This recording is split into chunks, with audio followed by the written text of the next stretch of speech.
Atenção, radialistas de todo o Brasil. É hora de noticiar os fatos que ajudam a construir um novo país. Direto dos estúdios da Empresa Brasil de Comunicação em Brasília, vem aí a Voz do Brasil.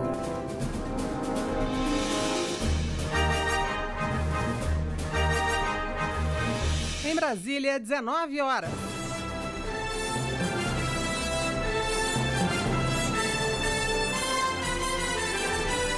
Está no ar a Voz do Brasil. As notícias do governo federal que movimentaram o país no dia de hoje. Boa noite. Boa noite para você que nos acompanha em todo o país. Quarta-feira, 2 de fevereiro de 2022. E vamos aos destaques do dia. Aumento de beneficiários do Auxílio Brasil, recorde na história dos programas sociais do país. Criação do Auxílio Gás para famílias de baixa renda. Benefícios para enfrentar os impactos econômicos causados pela pandemia. Concessões e investimentos em ferrovias, aeroportos, rodovias e portos. E geração de 2.700.000 empregos com carteira assinada. Para falar destas e outras ações do governo federal que têm impacto na vida dos brasileiros, a Voz do Brasil entrevista ao vivo e com exclusividade o presidente Jair Bolsonaro. Hoje, na apresentação da Voz do Brasil, Gabriela Mendes e Luciano Seixas. Assista a gente ao vivo pela internet. Acesse voz.gov.br. Há mais de 86 anos, a Voz do Brasil vem noticiando os principais fatos do país. É por aqui que os brasileiros ficam sabendo das ações do governo federal e como o dinheiro dos impostos pagos por todos está sendo investido. E hoje é um dia especial para a Voz do Brasil do Poder Executivo. Pela primeira vez, um presidente da República participa ao vivo, direto do estúdio do programa. Aqui na sede da Empresa Brasil de Comunicação, na capital federal, nós recebemos o presidente Jair Bolsonaro para uma entrevista exclusiva. Boa noite, presidente. Obrigada pela sua presença. Boa noite a todos. Estamos ouvindo na Voz do Brasil. Eu já ocupei muito a Voz do Brasil enquanto era parlamentar. Quase toda semana usava da palavra. Hoje eu quero primeiro agradecer a Deus pela minha vida e também a Deus e pelo povo que em grande parte me deu essa missão para estar à frente do Executivo. Estamos aqui hoje para prestar contas de um pouco do que aconteceu nos últimos 3 anos. Afinal de contas, não podemos esquecer. Desses 3 anos, 2 embaixo de pandemia. Muita dificuldade, muito sofrimento para o povo, mas o Brasil está vivo e se recuperando.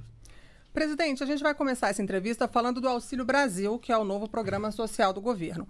Em janeiro, 17.500.000 famílias foram beneficiadas, um recorde na história dos programas sociais no país. As parcelas mínimas de R$ 400 para os beneficiários estão garantidas até o final deste ano? Não, é um programa que é eterno, veio para valer.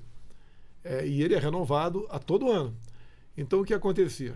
Tivemos a pandemia, trabalhamos muito para que empregos não fossem destruídos, tivemos 2 grandes programas, o BEM e o PRONAMP, um deles patrocinado pelo senador Jorginho Melo, lá de Santa Catarina. Então, conseguimos manter os empregos formais, com carteira assinada. E, obviamente, os servidores públicos que têm estabilidade e continuar no emprego. Agora, 38 milhões de brasileiros que viviam na informalidade foram obrigados a ficar em casa por governadores e alguns prefeitos. E nós tínhamos que socorrer essas pessoas. Então, socorremos as pessoas com auxílio emergencial. Deixo bem claro que gastamos em 2020 o equivalente a 15 anos de Bolsa Família. Gastamos com auxílio emergencial. Bem, o tempo passando, nós passamos e temos o dever de colaborar na reinserção, mesmo na informalidade, desses 38 milhões que foram afastados. E fomos ver que o Bolsa Família equivalia, em média, R$ 190 por mês. Resolvemos, então, trabalhar junto ao Parlamento Brasileiro e passar, em vez de média no futuro, passando para um valor mínimo de R$ 400 por família. Isso entrou em vigor em dezembro do ano passado. Agora, em novembro, concluímos o segundo pagamento.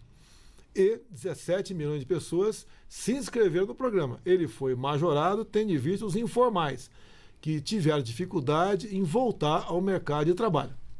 Presidente, desde o início da pandemia, o senhor vem falando que, além de preservar vidas, é necessário não deixar a economia para trás. Outras medidas nesse sentido foram os programas para oferecer crédito a micro e pequenas empresas e garantir aí a manutenção de empregos, o PRONAMP e o BEM. Quais foram os impactos dessas medidas? Olha, em março de 2020 é que começou a situação a ficar complicada no Brasil. É um vírus, uma pandemia que ninguém conhecia absolutamente nada. E veio também essa política do fica em casa, a economia a gente vê depois. Medidas de lockdown, medidas restritivas que obrigavam as pessoas a ficar em casa, como até alguns municípios adotou toque de recolher. E nós tínhamos que buscar alternativa para que essas pessoas que ficaram em casa e eram informais, não tinham como ganhar a vida, pudessem sobreviver. Bem, a outra parte, os formais, o de carteira assinada, tivemos esses dois programas, o Pronamp e o BEM, que visava, então, honrar com parte do pagamento dos empregadores para com seus empregados para que não fossem demitidos. E conseguimos terminar 2020 no 0 a 0. Praticamente não tivemos ganha ou perdemos muito pouco empregos formais em 2020. Em 2021 já veio uma recuperação. Terminamos 21 com 2.700.000 novos empregos criados no Brasil. É um sinal que a economia nossa funcionou. E eu sempre disse lá atrás, não podemos apenas combater o vírus. Temos que combater também o desemprego. O desemprego também mata. Então fizemos a nossa parte no tocante a isso. Aí sim, em grande parte com a ajuda do Parlamento Brasileiro, aprovando esses programas nossos. Agora, presidente, nos últimos 2 anos o governo realizou ainda, na verdade, o pagamento do auxílio emergencial. Como é que esse auxílio ajudou a população a enfrentar os impactos econômicos causados pela pandemia? E o governo vê os resultados desses pagamentos na ponta, na economia? Já tem resultados? Tem resultado porque foram, na verdade, 68 milhões de pessoas que receberam, no primeiro momento, 2020, 5 parcelas de 600 e 4 de 300. Lembro que, naquela época, a média do Bolsa Família era R$ 190. Esse dinheiro, obviamente, os mais necessitados, compraram alguma coisa, fizeram a economia movimentar, ajudando na arrecadação para estados e municípios. Então, o que manteve a economia viva, além de manter, obviamente, o mínimo de dignidade para esses informais, foi o auxílio emergencial. E eu repito, nós gastamos de auxílio emergencial em 2020 o equivalente a 15 anos de Bolsa Família. Então não justifica quando alguns me acusam, no caso, de não ter sensibilidade com os mais necessitados. A prova está aí. São números que não deixaram a economia sucumbir. Por falar em mais necessitados, presidente, outro benefício recém-criado foi o Auxílio Gás. Como é que ele está funcionando? A cada 2 meses... Num primeiro momento, 5 milhões de famílias recebem o equivalente a meio bujão de gás. Nós pretendemos aumentar isso aí. Então, o contato nosso é com a Petrobras e é buscando sempre espaço no orçamento. Ou seja, tomei conhecimento, logicamente que participamos, que nessa semana parlamentares vão apresentar uma proposta onde permite que o governo federal e os governos estaduais possam diminuir ou zerar os impostos em cima de combustíveis, eletricidade e gás. No caso, o gás, governo federal, eu já zerei o imposto do gás desde o início do ano passado. Se nós pudermos zerar, por exemplo, também o diesel, será uma grande ajuda para todos. Se você diminuir o valor do frete, que é impactado, obviamente, pelo preço do diesel, todo mundo é beneficiado na ponta da linha com a diminuição da inflação. Agora, presidente, mudando um pouquinho do assunto, vamos falar sobre educação. A recente correção do piso salarial dos professores da educação básica é uma sinalização também da importância dada a esse tema? E também traz impacto econômico. Competia ao governo dar o NPC em torno de 10% ou 33%. Competia a nós, governo federal. Conversei com o ministro Milton, ele até ocupou ontem à noite a rede de rádio e televisão, no horário nobre, 8h30 da noite, explicando isso aí. E nós resolvemos, então, dar um máximo para os professores. E eles passaram, então, o piso de 2.886 para 3.845. Eu não digo passaram, depende agora da palavra final dos respectivos prefeitos. Muitos vão conceder isso aí, outros, pelo que eu estou sabendo, vão judicializar. Nós procuramos atender aos professores. Na ordem de 1.700.000 professores vão ser beneficiados, que dão aula para 28 milhões de alunos. Ou seja, é um investimento na ponta da linha em educação. Você pode ver, é o da educação básica. E nós sabemos da dificuldade que se tem em educar em nosso país. E essa recompensa, essa gratificação um pouco maior para os professores vai ajudar na ponta da linha uma melhor educação para a nossa garotada, que é o futuro do Brasil. Perfeito. Presidente, vamos falar um pouco agora sobre investimentos em infraestrutura. O senhor inaugurou no ano passado a última etapa das obras físicas do projeto de integração do Rio São Francisco, obra esperada há muitos anos pela população nordestina. Essa entrega é um exemplo de que o governo federal vem concluindo projetos que estavam parados. Qual é a importância dessa entrega, o projeto de integração do Rio São Francisco? E mais, que obras estavam paradas e que foram concluídas no seu governo, marcando a sua memória, presidente? A transposição começou lá com Dom Pedro. Aí ficou por muito tempo no papel. Bem, era para ter terminado a obra física total em 2012. Dado a muita denúncia de corrupção, muito desvio, muita coisa errada, ela ficou parada. Quando nós assumimos, com a determinação que eu dei, primeiro para o ministro Canuto, né? Agora é o Rogério Marinho, e também para os demais ministérios. Qualquer obra parada, vamos terminar. Por quê? Ela é lucrativa para a gente e é mais barato. E nós atendemos melhor a população.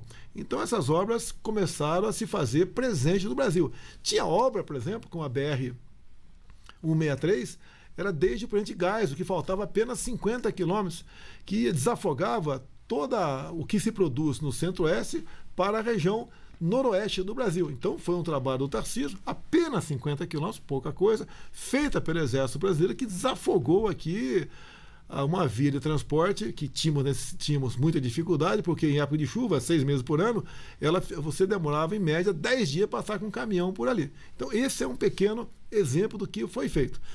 A transposição de São Francisco é outra coisa também. Investimos maciçamente nisso. Falei com o Rogério Marinho, falei com o nosso ministro também, Paulo Guedes, que não podia faltar recursos para concluir o São Francisco. Na próxima semana estaremos no Nordeste, concluindo, entregaremos então todo o eixo norte, né, que chega até o Rio Grande do Norte. Então no dia 8 estarei em Jati, no Ceará, e São José de Piranhas, na Paraíba. E no dia seguinte, em Jucurutu, né, na barragem de Oiticica, e também em Jardim de Piranhas, no Rio Grande do Norte. Inclusive estão preparando uma grande jeguiata para me recepcionar na região. Agora, é uma satisfação muito grande, que não é a primeira vez que eu vou ao Nordeste entregando obras que têm a ver com a água. A satisfação é enorme. Nós aqui estamos no Centro-Oeste, estamos em Brasília, quem é do Sudeste, da região Sul, não vê grande dificuldade tocante à água. Mas para aquele povo nordestino, a água é tudo. E com isso nós estamos dando um golpe mortal na indústria da seca, bem como estamos diminuindo o gasto, um carro-pipa que chega a nós de R$1 bilhão por ano. Estamos atendendo, então, essas pessoas. Temos mais coisa a apresentar. Em março, vou estar com o Exército Brasileiro, também no Nordeste, mostrando o trabalho do Exército em cavar poços artesianos. Também vou estar, embrionário ainda, mas já conseguimos algumas máquinas de Israel, mostrando para o povo lá do semiárido, né, umas máquinas bastante grandes, que gastam pouca energia elétrica, que pode vir energia elétrica durante o dia de placas fotovoltaicas, que funcionam como se fosse um ar-condicionado, ou seja, geram até 900 litros de água por dia. Então, água é vida, água é essencial. Também priorizamos esse assunto, essa questão, para o nosso Nordeste brasileiro. Agora, presidente, durante a pandemia, o Brasil conseguiu números excepcionais relativos ao processo de bancarização para pagamentos do auxílio emergencial. Além disso, houve a criação do PIX pelo governo federal. O senhor considera que isso trouxe melhorias de vida para o povo brasileiro? O PIX é uma revolução. Tá? Eu não tenho os números aqui, mas tem mais de 100 milhões de pessoas que usam o PIX. Tá? E é uma coisa que todo mundo tem. E é grátis. Por exemplo, dados do ano passado, o sistema bancário deixou de arrecadar, com operações que seriam feitas de outra forma, R$5 bilhões. Então, isso é dinheiro que ficou no bolso dos trabalhadores. Então, foi uma maneira inteligente por parte do Banco Central de trazer esse pessoal para dentro dos bancos através do PIX. Presidente, o governo recentemente ampliou a isenção do IPI para compra de carros novos até 2026.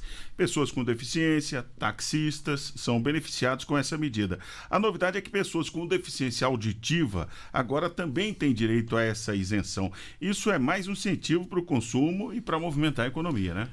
Esse benefício acabou no final do ano passado e tinha que ser renovado o ano passado também. provocamos o parlamento nos atendeu e nós sancionamos, então, a prorrogação por mais 5 anos da isenção de IPI para taxistas e pessoas com deficiências. E a novidade, entrou nessa conta os deficientes auditivos. Então, isso, como você bem disse, ajuda no mercado automobilístico, porque em sendo um pouco mais barato, o preço dessa mercadoria dá uma maior procura. Então, todos, no meu entender, ganharam com isso. Presidente, voltando aqui para a área de educação, o governo está permitindo a renegociação de dívidas de jovens recém-formados com o FIES, o Fundo de Financiamento Estudantil. Quais os benefícios dessa medida? Olha, o FIES foi muito bem-vindo. Mas o que aconteceu? A garotada se formava e tinha dificuldade de arranjar um emprego ou criar a sua própria empresa.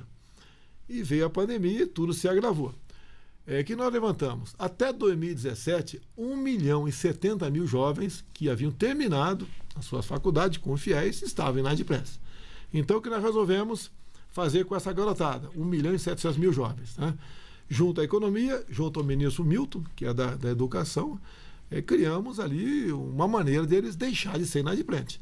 Ou seja, para essa garotada, perdoamos completamente o que tinha agregado em forma de juros, e ficou apenas o valor, então, bruto das mensalidades. Resolvemos anistiar 92% desse valor. Então, o jovem, a partir da final da próxima semana, que estará regulamentada essa questão, poderá procurar a Caixa Econômica ou o Banco do Brasil para renegociar o pagamento. Então, ele pode pagar 8% do que recebeu, esquece juros e correção monetária, e esse 8%, se não tiver como pagar, ele pode parcelar. O restante da garotada, que não estava inadimplente, né, totalmente até 2017, poderá fazer a mesma coisa, só que o perdão será de 86% e não 92%. Presidente, outro assunto importantíssimo, em especial para os beneficiários do INSS. Hoje, o governo federal anunciou o fim da prova de vida para aposentadorias, pensões e concessão de outros benefícios. Como é que vai ser feito esse controle a partir de agora? Nós invertemos, em vez do aposentado, da pensionista, procurar o posto do INSS, nós é que vamos procurá-lo. Ou seja, dado a ferramenta que nós temos, dado o cruzamento de dados que começamos a fazer, nós temos como saber, na ponta da linha, se aquela pessoa está viva ou não. Então, o que vai sobrar de dúvida para nós será 0,00 alguma coisa, uma questão ínfima. E não é justo você fazer 99,99 alguma coisa por cento de pessoas procurar o posto do INSS para dizer que está vivo. Então, isso daí é uma medida até humanitária, patrocinada pelo ministro Onyx Lorenzoni, invertendo, então, o ônus da prova. O INSS que vai procurar o aposentado, caso nós venhamos a ter dúvidas se ele está vivo ou não. Agora, presidente, o Brasil tem uma série de portos, aeroportos, rodovias, enfim, oportunidades de negócio para receber investimentos estrangeiros. Qual é a percepção que o senhor tem quando conversa com empresários? Olha, posso te falar, ao final do ano passado, estive na região do Golfo, no Emirados Árabes. Estava lá com o governador Romeu Zema, de Minas Gerais, bem como a FIENG, a Federação da Indústria de Minas Gerais. E reunimos, então, lá no Emirados Árabes, 700 empresários brasileiros e da região. O mundo todo está de olho na gente. O Brasil é uma oportunidade ímpar de negócio para o mundo todo. O mundo árabe quer negociar conosco alimentos. Afinal de contas, a garantia alimentar é procurada por todos os países do mundo. E nós queremos ampliar, diversificar com outros países os nossos negócios. O Brasil vai muito bem na sua política externa. Haja vista, né? Há poucos dias, a OCDE, por unanimidade, seus 38 países formalizaram efetivamente o convite para nós entrarmos na OCDE, que é um selo de qualidade de um bom país para se negociar, com garantias, etc. Então, o Brasil vai muito bem. Como, por exemplo, há pouco, né, numa votação com 190 países, o Brasil teve 182 votos para conseguir aí a sua entrada na questão da... Fugiu aqui. Uma cadeira do Conselho de Segurança da ONU não permanente. Então, o Brasil vai muito bem na sua política externa. Como tivemos agora no Suriname, no dia seguinte não pude ir até a Guiana, tendo visto um problema não, o passamento da minha mãe, né? Mas ali, nesses dois países, conversei com o país da Suriname, que estava presente lá também, e, por exemplo, querem que nós participemos da exploração das reservas de gás e óleo descobertos no Suriname e Guiana. Aí a reserva deles descoberta equivale a 40% da nossa reserva aqui no Brasil. Ou seja, o Brasil é convidado a participar, através da Petrobras, de um projeto gigantesco como esse, na prospecção de gás e óleo na costa do Suriname e Guiana. Falando ainda de assuntos internacionais, o senhor falou aí que o mundo árabe quer os alimentos brasileiros. Com a pandemia, o Brasil se consolidou aí como um dos maiores fornecimentos de alimentos para o mundo inteiro, né? A agricultura e a pecuária não pararam e vem batendo recordes de produção e safra. Qual o apoio do governo federal que está sendo dado para esse setor? Desde o começo, tivemos uma felicidade ímpar, né? Foi indicado pela bancada ruralista o nome da Tereza Cristina para estar à frente da pasta da agricultura, uma pessoa fantástica. Aliou-se a ela, obviamente, o Ministério do Meio Ambiente, através do Ricardo Salles, que agora é o Juca, que eu chamo de Juca, nosso novo ministro. Então, desde lá de trás, o que a gente podia fazer para o homem do campo? Acabou com a indústria das multas por parte do IBAMA. Tem que multar? Se preciso, multa, mas não uma indústria como acontecia no passado. Então, as multas diminuíram mais de 80% no campo. O homem do campo vivia com insegurança, o caso do MST. Como é que a gente esvazia a bola do MST? Fomos ver de onde buscavam recursos, de ONGs patrocinadas por alguns bancos federais. Cheguei nos bancos e falei, não quero mais dinheiro para ONG.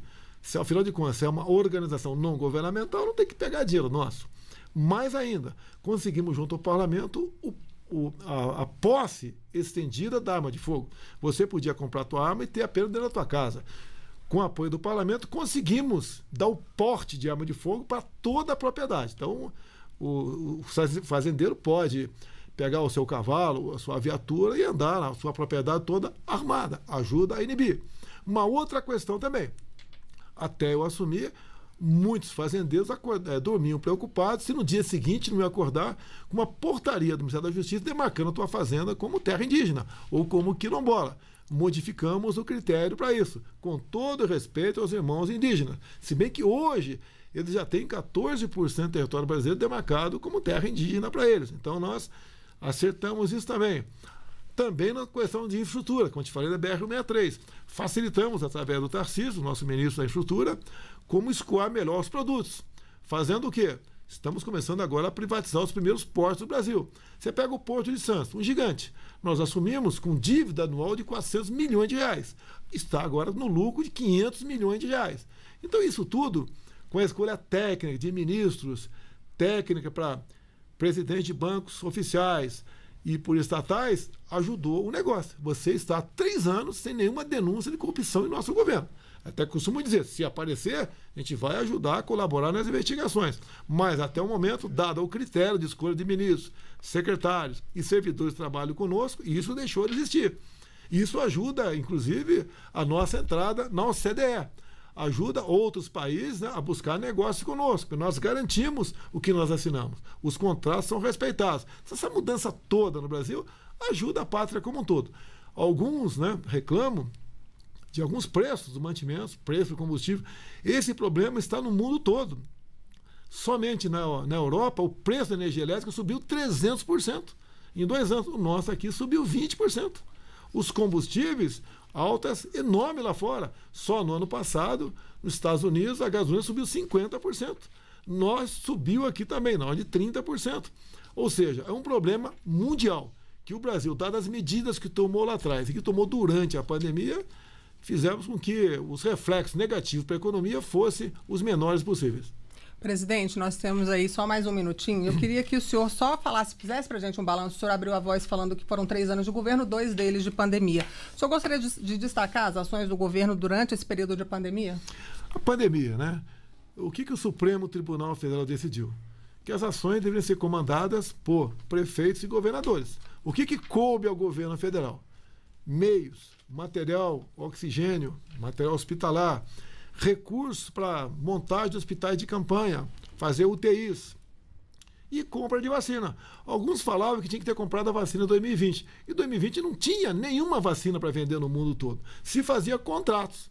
E os contratos, você tinha que analisar o que estava no contrato. E nós fizemos a nossa parte. O Brasil é um dos países que mais vacinou no mundo, obviamente pelo tamanho da sua população e pelo que o governo federal dispensou para a vacina. Da nossa parte, o governo federal comprou vacina para todos os brasileiros. Presidente, encerrou. Muito obrigado a todos. A gente quer agradecer muito essa entrevista exclusiva e a vinda do senhor aqui aos estúdios da Voz do Brasil. Okay. Muito obrigado, presidente. E a Voz do Brasil, do Governo Federal, fica por aqui. Uma realização da Secretaria Especial de Comunicação Social do Ministério das Comunicações. Com produção da empresa Brasil de Comunicação. Fique agora com as notícias do Poder Judiciário e do Congresso Nacional. Boa noite. Boa noite para você e até amanhã. Governo Federal.